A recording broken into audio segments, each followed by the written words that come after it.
아니요, 리코더링을. 예.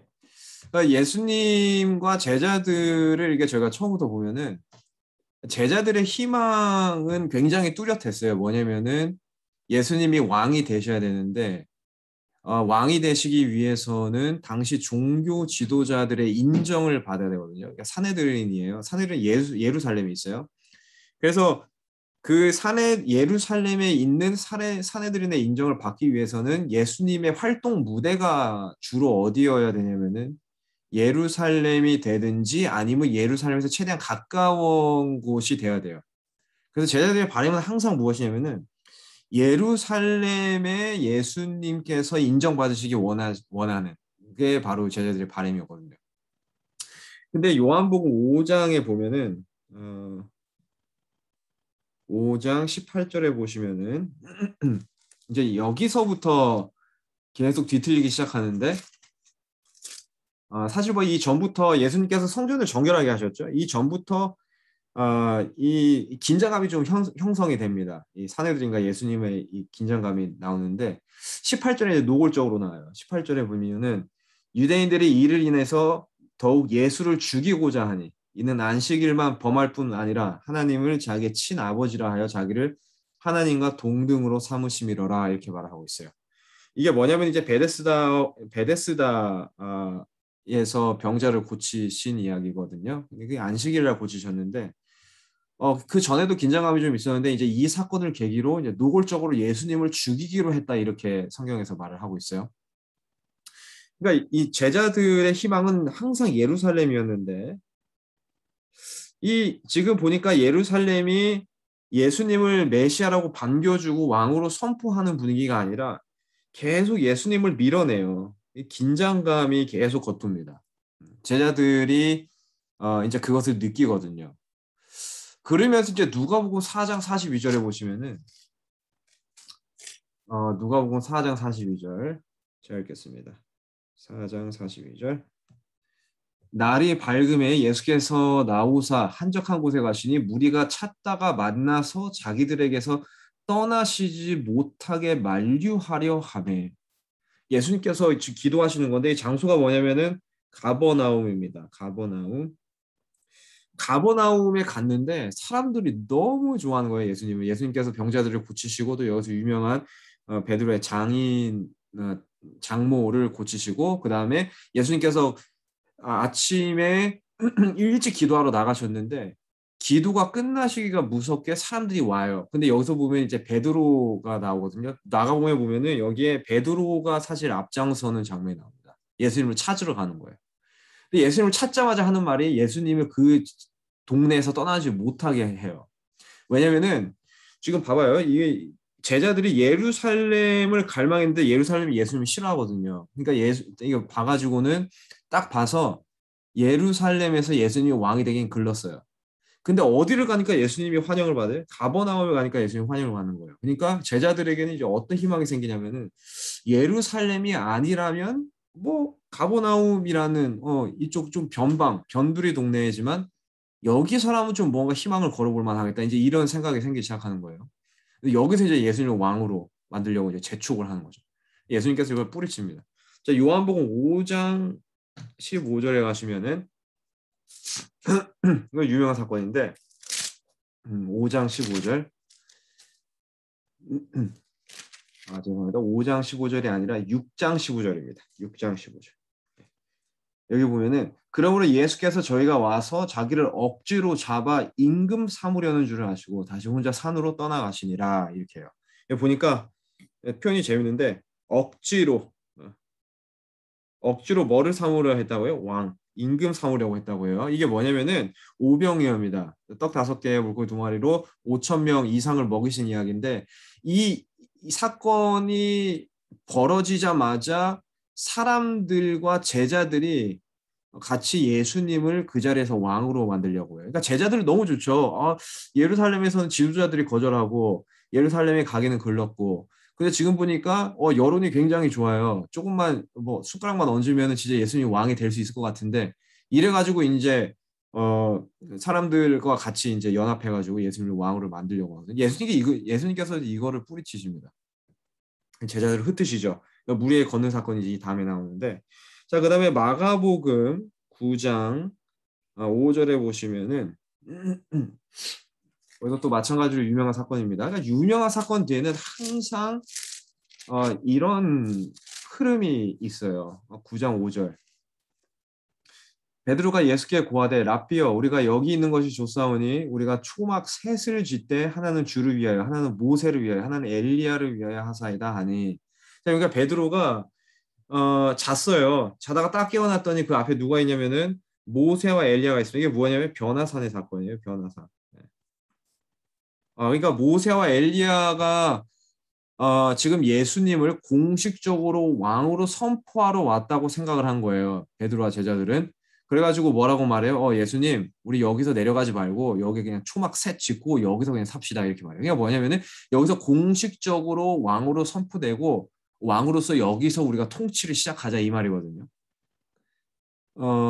예수님께서 이것도 이제 뿌리치십니다. 그러니까 베드로가 자기가 무슨 말을 하는지도 몰랐다고 이렇게 그렇게 다 누가 보는 거예요.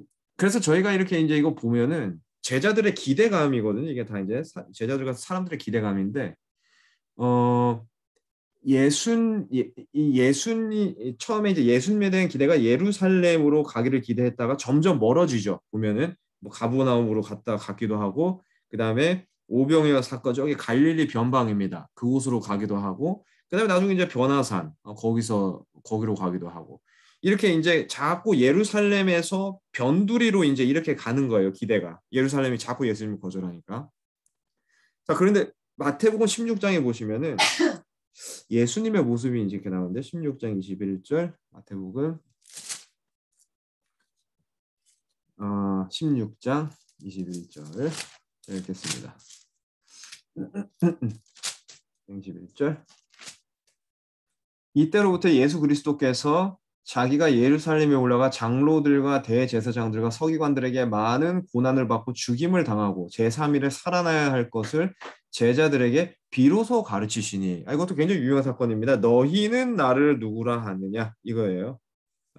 너희는 나를 누구라 하느냐 이 사건이거든요. 제자들을 보내시고 이제 나에 대해서 사람들이 뭐라고 하느냐 이제 이 내용인데 21절에 예수님께서 갑자기 빵 하나 터뜨리세요. 보니까 이때로부터 그러니까 최초로 니고데모에게는 예수님께서 간접적으로 언급을 하셨어요. 모세가 뱀을 든 것처럼 인자가 들려 하리니라고 말씀하셨죠. 근데 직접적으로 언급하신 것은 이제 이때부터 처음 시작하셨거든요.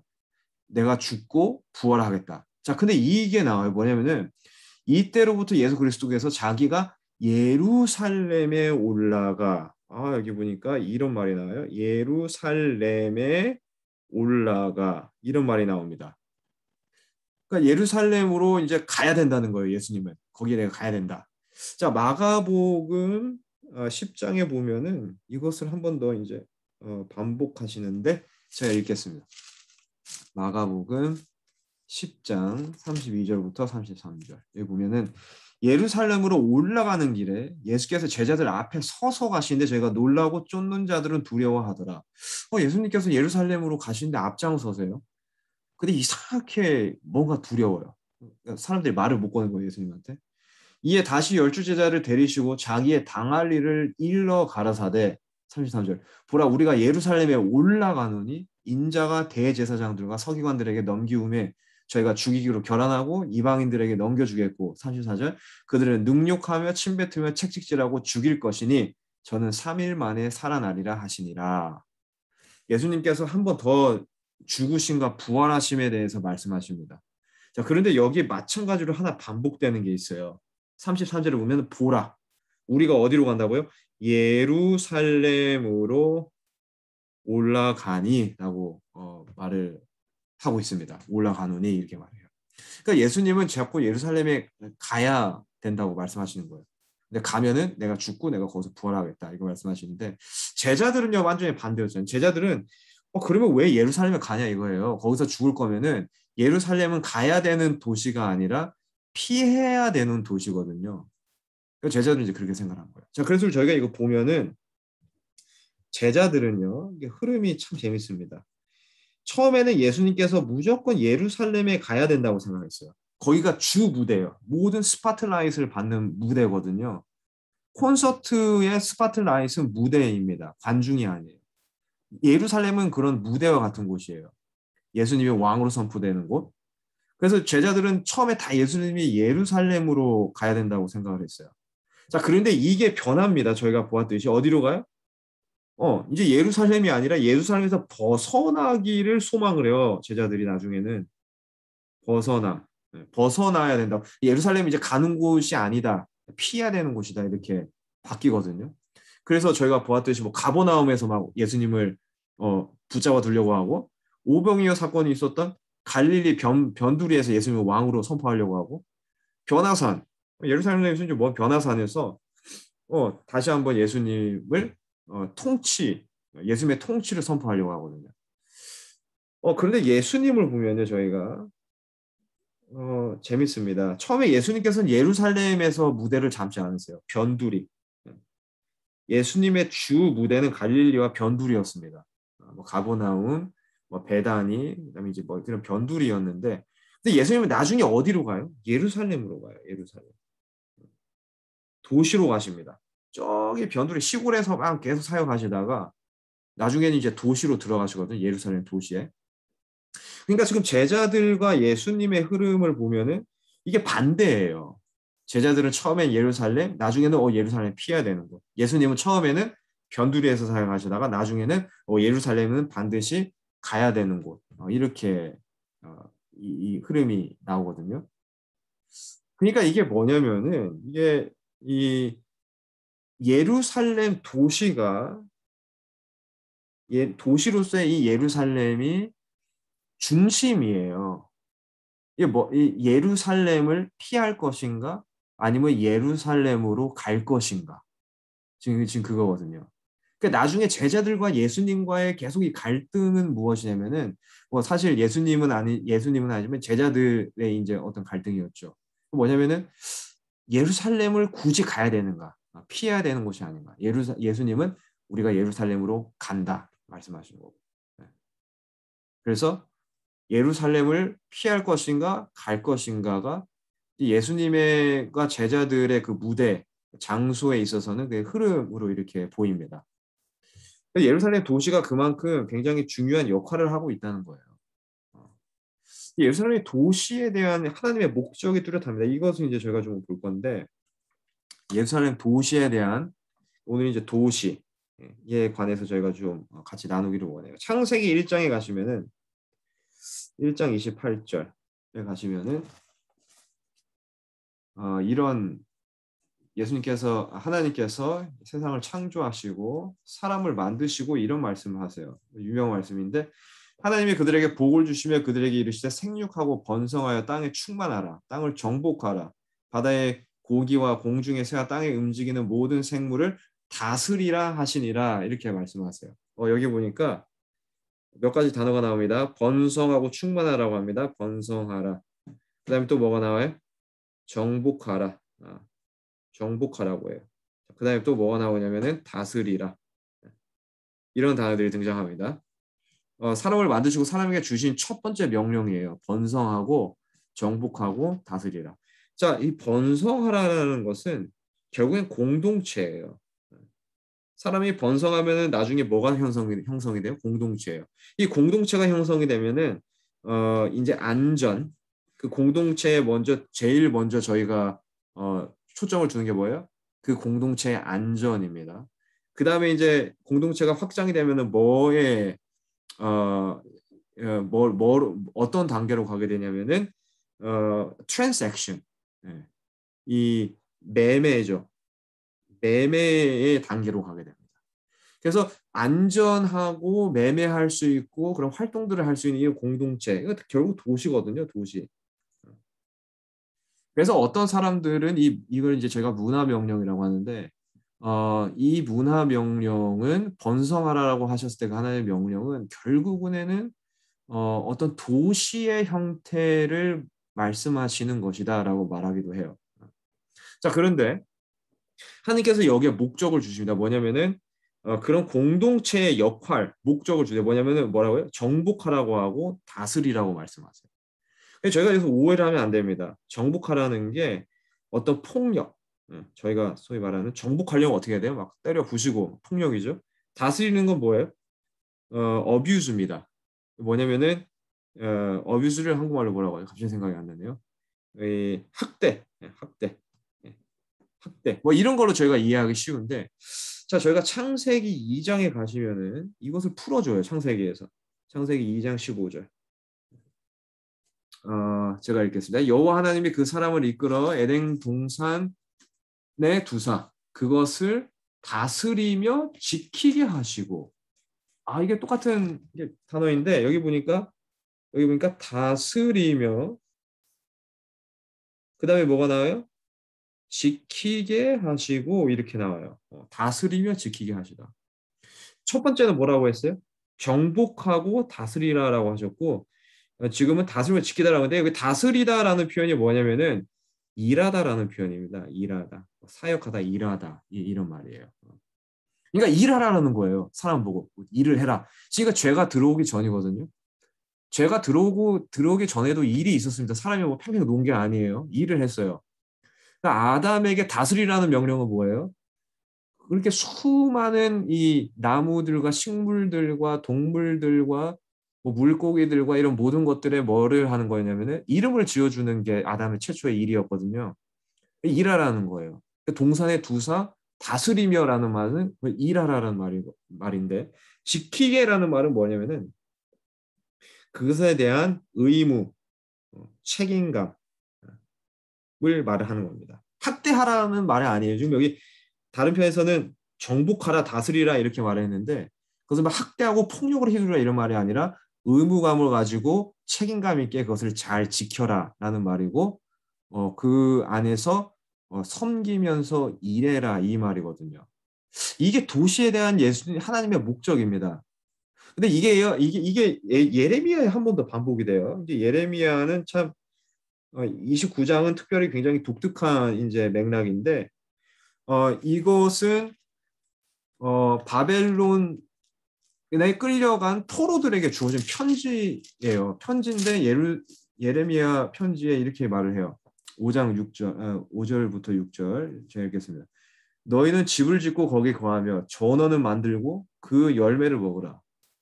그러니까 잘 살라는 거예요. 비록 바벨론 타지에 있지만 거기에 포로로 있지만 거기 집도 짓고 가든도 만들고 열매도 나무도 잘 펴서 열매도 잘 먹고 그러니까 잘 살아라 이건데 6절 아내를 취하여 자녀를 생산하며 너희 아들로 아내를 취하며 너희 딸로 남편을 맞아 그들로 자녀를 생산케 하여 너희로 거기서 번성하고 이 단어예요. 번성하고 쇠잔하지 않게 하라.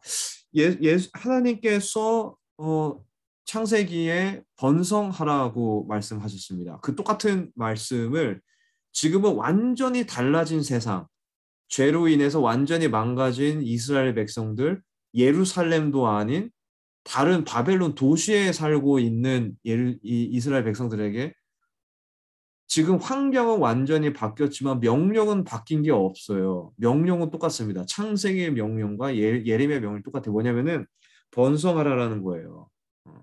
거기 잘 살고 번성해라. 똑같은 문화 명령이 주어지거든요.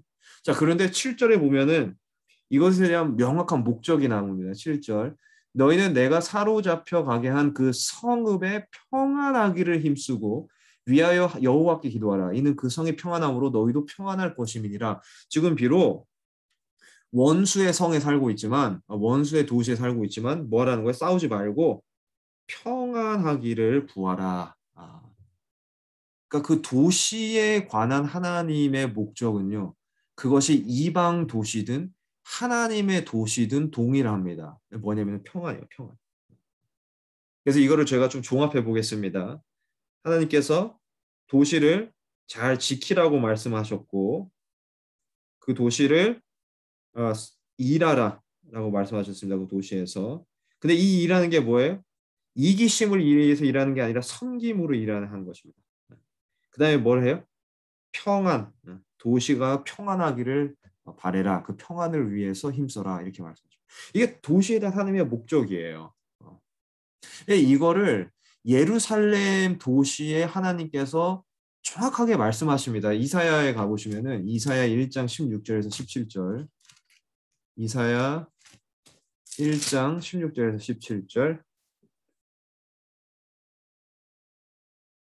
17절 여기 보시면은 너희는 스스로 씻으며 스스로 깨끗게 하여 내 목전에서 너희 악업을 버리며 악행을 그치고 여기 보니까 그 내 목전이 어디예요? 성전이거든요. 예루살렘 도시에 있는 성전입니다.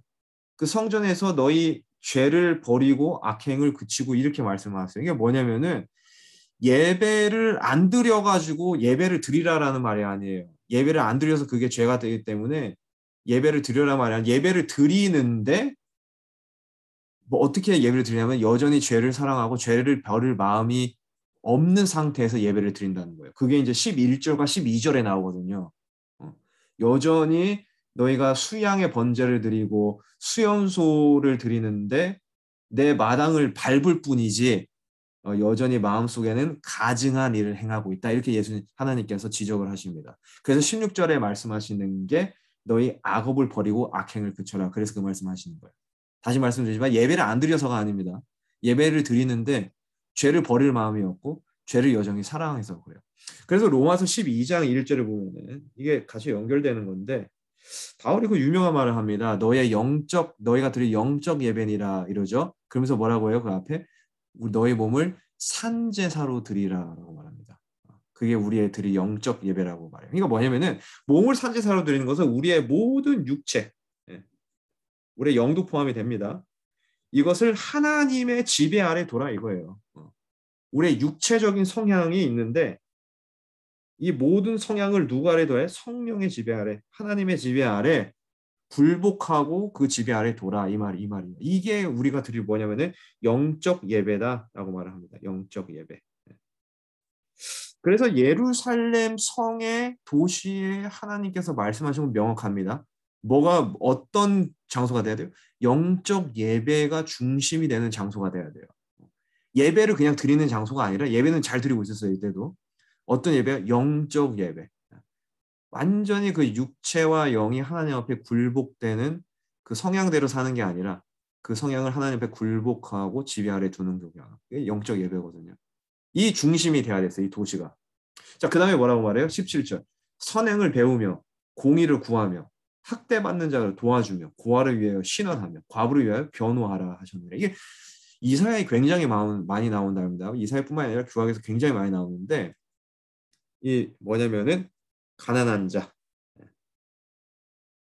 그 다음에 과부, 고아, 또 누구다? 외국인. 그러니까 누가 학대받고 억압받고 소외된 사람들을 말을 해요.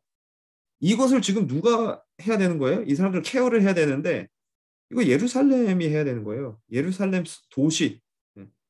자기 배를 채우기 위해 가지고 바쁜 게 아니라 이 지금 케어해주는 이 사람들을 지금 케어해야 된다는 거예요. 그래서 하나님께서 도시에 대한 목적을 저희가 보았죠. 뭐라고요? 지키라고 말씀하셨죠. 그리고 하나님께서 일하라, 섬기라고 말씀하셨습니다. 그리고 평안을 쫓으라고 말했어요. 이게 도시에 대한 하나님의 목적이거든요.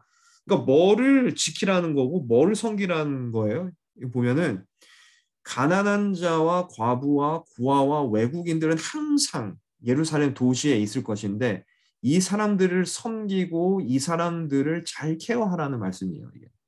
도시에 특별히 예루살렘, 하나님의 도시라는 이 예루살렘에 대한 하나님의 목적은 이랬습니다.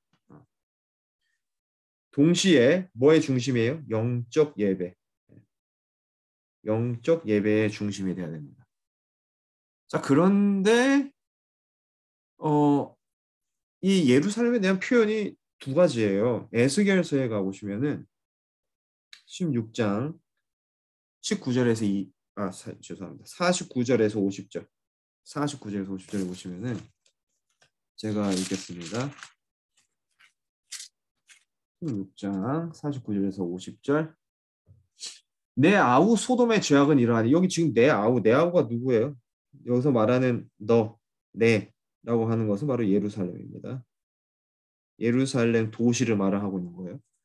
자, 그런데 소돔과 예루살렘이 아우로 표현됐어요. 내 아우 소돔의 죄악은 이러하니 그와 그 딸들에게 교만함과 식물의 풍족함과 태평함이 있으며 어, 또 그가 가난하고 궁핍한 자를 도와주지 아니하며 여기 보니까 소돔의 죄악이 뭐냐면은 풍요로움이었거든요. 근데 이 풍요로움이 죄가 된 게 아니라 자기의 배들은 채우면서 거기에 태평함도 있었는데 누구를 도와주지 않았어요, 보니까? 가난하고 궁핍한 자를 도와주지 않았다. 그게 소돔의 죄로 지적이 돼요. 그러면서 이게 지금 누구와 연결이 되냐면은 예루살렘과 연결이 돼요. 그러니까 내 아우 예루살렘 이렇게 말해요. 자, 50절에 보면은 이렇게 말하고 있습니다. 거만하여 가증한 일을 내 앞에서 행하였습니다. 그러므로 내가 보고 그들을 없이 하였느니라. 가증한 일. 성경에서 가증한 일은 부도덕, 성적인 부도덕이 강했습니다. 이것을 지적하셨을 때 가증한 일이라고 했고 또 뭐였냐면은 우상 숭배. 특별히 몰렉 숭배는 이제 자녀를 불에 태우는 거거든요. 불 가운데 걷게 하고 이제 이런 형태를 하나님께서는 가증한 일이라고 했어요. 이게 소돔의 죄예요. 소돔의 죄가 우상 숭배, 그 다음에 가난한 자들을 돌보지 않은 죄. 자, 근데 이게 이제 저희가 보는 이유가 뭐냐면은 내 아우, 그러니까 예루살렘이거든요. 예루살렘이 소돔과 아우로 불렸다는 것은 소돔의 죄가 예루살렘의 죄와 별반 다르지 않았다는 거예요. 혹은 예루살렘의 죄가 소돔의 죄와 별반 다르지 않았다는 거죠. 그래서 이 가난한 자를 도와주고 영적 예배가 중심이 되어야 되는 예루살렘이 지금 여기 보니까 어때요?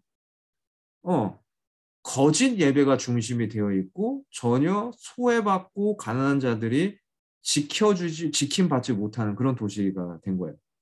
자, 그러면서 이사야로 다시 돌아가면은 이사야 1장 21절 다시 돌아가면은 이렇게 말하고 있습니다. 1장 21절 신실하던 성읍이 어찌하여 창기가 되었는 것이 예루살렘이거든요. 예루살렘을 뭐로 표현하면 창녀입니다. 창기로 표현하고 있어요. 공평이 거기 충만하였고 의리가 그 가운데 거하였더니 이제는 살인자들 뿐이었도다 이렇게 말하고 있어요. 여기 보니까 창기가 된 이유가 나옵니다. 뭐가 없어졌어요? 공평과 의가 없어졌습니다. 이사야서에서 공평과 의는 굉장히 많이 등장하는 단어인데 특별히 지금 1장의 문맥에서의 공평과 의는 무엇이냐면은 바로 17절이에요. 17절에 뭐라고 말해요? 선행을 배우고 공의를 구하며 학대받는 자를 도와주며 고아를 위하여 신원하며 과부를 위하여 변호하라 하셨느니라 이렇게 해요. 그러니까 예루살렘이 창기가 된 이유가 뭐냐면은 이 소외받고 도움이 필요하고 가난하고 전쟁 때문에 남편이 잃은 과부들, 전쟁 때문에 부모를 잃은 고아들, 이런 고아들과 소외받고 억압받은 자들을 예루살렘이 전혀 돌보지 않은 거예요. 그럴 여유가 없어서 돌보지 않은 게 아니라 자기들 배를 채우느라 정신이 없어서 돌보지 못한 거죠. 그러니까 이기심입니다. 사실 이기심. 하나님께서 이걸 주신 목적은 사실 이웃을 사랑하는 목적으로 주셨거든요. 근데 그 이기심이 들어오면은 이 하나님의 명령을 수행할 수가 없는 거예요. 그 마태복음에 보면은 15장 9절 마태복음 15장 9절 보시면은 예수님께서 이제 말씀하시는데 사람의 계명으로 교훈을 삼아 가르치니 나를 헛되이 경배하는도다. 지금 예루살렘 도시에 있는 지도자들에게 말씀하시는 건데 사람의 교훈을 삼아서 가르치는데 어떻게 경배해? 헛되이 경배하는도다 이래요. 예루살렘은 영적 예배의 중심지가 되어야 됩니다. 근데 예수님께서 뭐라고 지적하시냐면은 헛된 예배, 거짓 예배의 중심지가 되었다라고 지적을 하세요. 그러면서 8절에 보면 그 거짓 예배의 중심지가 된 이유가 있습니다. 이 백성이 입술로는 나로 존경하되 마음은 내게서 멀두다 이래요. 입술로는 존경을 해요. 입술로는 찬양도 부르고 와서 제사도 드리고 예배에 참석을 합니다. 그런데 뭐가 없어요? 마음이 내게서 멀도다. 이게 결국 이사야의 말씀과 다 연결되는 거거든요. 이사야에서는 하나님께서 내 죄, 과업, 내 죄를 버리고 오라고 했어요. 이게 뭐냐면은 예배를 안 드려서 그런 게 아니라 예배를 드리는데 죄를 버릴 마음이 없어서 그런 거예요. 이것은 이제 로마서 12장으로 다시 돌아가면은 영적 예배, 우리의 육체적인 성향을 하나님 앞에 굴복하지 못해서 그래서 거짓 예배의 중심지가 된 거거든요. 그러니까 예루살렘 상태가 그렇습니다. 다시 한번 좀 정리를 하자면은 예루살렘 도시에 관한 하나님의 목적은 뚜렷했습니다. 뭐냐면은 가난한 자들, 그 다음에 소외받는 자들, 그 다음에 과부들, 고아들, 심지어는 외국인들을 잘 돌보아야 됐어요. 근데 이것을 예루살렘의 이기심에 빠져서 못한 거예요. 두 번째, 영적 예배의 중심지가 되어야 됐습니다. 뭐냐면은 이 육체적인 성향을 철저히 하나님 앞에 굴복하고 하나님의 지배 아래 두는 거거든요. 그런데 예배는 기가 막히게 잘 드리고 제사는 기가 막히게 잘 드리는데 여전히 죄를 버릴 마음이 없는 거예요. 이게 예루살렘 도시에 관한 상태였어요. 이게 이제 중심이 된 거예요. 예수님의 사역에. 처음에는 예루살렘으로 들어가지 않으셨지만 나중에는 예루살렘으로 반드시 가셔야 됐었던 그 도시의 상태가 성경에 묘사된 대로는 이러했습니다. 자, 이 히브리서에 가보시면은 저희가 이제 조금 더 좀 마무리하면서 히브리서 11장 16절에 가보시면은 저희가 지금 예루살렘에 관한 것을 봤는데 새 예루살렘에 관한 새 도시죠. 그러니까 이래요. 이 표현이 이래요. 16절. 저희가 이제는 더 나은 본향을 사모하니 곧 하늘에 있는 것이라. 그러므로 하나님이 저희 하나님이라 일컬음 받으심을 부끄러워 아니하시고 저희를 위하여 한 성을 예비하셨다라고요. 한 성. 이게 영어로는 city, 도시입니다. 도시. 도시로 번역이 됐어요. 그러니까 지금 여기 11장에는 모든 믿음의 조상들이 그걸 믿음으로서 산 이유는 무엇이냐면은 그들이 그때 살고 있었던 그 도시가 전부가 아니라 그 도시는 한순간에 다 지나가는 것들이고 하나님께서 예비하신 도시, 그 도시의 소망을 가지고 거기에 소망을 두고 살았다. 지금 이 말이거든요. 근데 하나님의 이 도시, 하나님께서 하나님의 백성들을 위해서 예비하신 이 도시가 오기 전에 반드시 먼저 선행돼야 되는 작업이 있습니다. 이게 이제 계시록에 나와요. 계시록 18장 2절에 가시면은 계시록 18장 2절 제가 읽겠습니다. 반드시 이 일이 먼저 일어나야 되는데 이것을 이렇게 말하고 있어요. 힘센 음성으로 외쳐 가로되 무너졌도다 무너졌도다 큰 성 바벨론이여. 여기 보니까 큰 성 바벨론, 여기도 마찬가지로 성으로 말을 하는데 도시입니다. 바벨론 도시가 뭐라고 말해요? 무너졌다라고 말해요. 그러니까 하나님의 도시가 오기 전에 하나 돼야 되는 일이 있어요. 먼저. 그게 뭐냐면은 바벨론 성이 무너져야 됩니다. 그러면서 이제 하나님의 도시가 도래해요. 21장에 보시면은 21장 계시록 21장 2절에서 4절 제가 읽겠습니다. 계시록 21장 2절에서 4절. 또 내가 보매 거룩한 성 새 예루살렘이 하나님께로부터 하늘에서 내려오니 그 예비한 것이 신부와 남편을 위하여 단장한 것 같더라. 3절. 내가 들으니 보좌에서 큰 음성이 나서 가로되 보라 하나님의 장막이 사람들과 함께 있음에 하나님이 저희와 함께 거하시리니 저희는 하나님의 백성이 되고 하나님은 친히 저희와 함께 계셔서 4절. 모든 눈물을 그 눈에서 씻기시며 다시 사망이 없고 애통하는 것이나 곡하는 것이나 아픈 것이 다시 있지 아니하리니 처음 것들이 다 지나갔음이로라. 이렇게 말을 하고 있습니다. 이게 하나님께서 우리에게 주시는 예비하신 도시예요. 그래서 이 거룩한 도시에는 눈물이 없다고 말을 하고 있어요. 사망이 없고 애곡하는 것이 없다고 말하고 있어요. 아픈 것이 없다고 말을 하고 있어요. 소외받는 사람이 없습니다. 여기는 과부가 없고 고아가 없습니다. 여기는 억압받는 사람이 없고 여기서는 외국인이라고 천대받지 않아요. 모든 사람들이 다 동등하고 소외받는 사람이 전혀 없습니다. 그게 우리를 위해서 마련하신 도시예요. 모든 사람들이 다 지킴을 받고 모든 사람들이 다른 사람들을 위해서 섬기고 하나님을 섬기고 그런 도시거든요. 자, 이 도시에 대한 표현이 조금 더 됩니다. 22절에서 27절에 보시면은 성 안에 성전을 내가 보지 못하였으니 이는 주 하나님 곧 전능하신 이와 및 어린 양이 그 성전이심이라. 이 도시에는 예루살렘에서는 성전이 중심이었죠. 근데 새 예루살렘에서는 성전이 없습니다.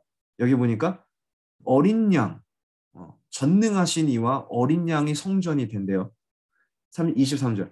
그 성은 해나 달의 비춤이 쓸데없으니 이는 하나님의 영광이 비추고 어린 양이 그 등이 되심이라. 24절. 만국의 그 빛 가운데로 다니고 땅의 왕들이 자기 영광을 가지고 그리로 들어오리라. 25절. 성문들이 낯에 도무지 닫지 아니하리니 거기는 밤이 없습니다. 성문이 닫히지 않는 곳인데 26절. 사람들이 만국의 영광과 존귀를 가지고 그리로 들어오겠고 무엇이든지 속된 것이나 가증한 일, 거짓말하는 자는 결코 그리로 들어오지 못하되 오직 어린 양의 생명책에 기록된 자들뿐이라. 이 도시를 더럽히지 못합니다. 도시가 여기 보니까 성문을 닫지 않아요. 그러니까 무슨 말이에요? 안전하다는 말이에요. 자, 저희가 이 도시에서 다른 도시로 이사를 갈 때 저희가 뭐 첫 번째로 거의 보는 게 뭘까요? 치안이죠, 치안. 두 번째가 이제 교육인데 여기 보니까 성문을 닫지 않을 정도로 안전한 도시입니다. 이 도시는. 그런데도 성문을 닫지 않았는데도 악한 것들이 들어오지 못해요. 그리고 또 어느 곳이에요? 여기 보니까 어린 양, 어린 양이 중심이 되는 도시인데 이곳에서 어린 양을 예배합니다. 어린 양에 대한 찬양과 예배가 중심인 도시인 거예요. 이 도시를 하나님께서 우리를 위해서 예비해 주신 것이죠.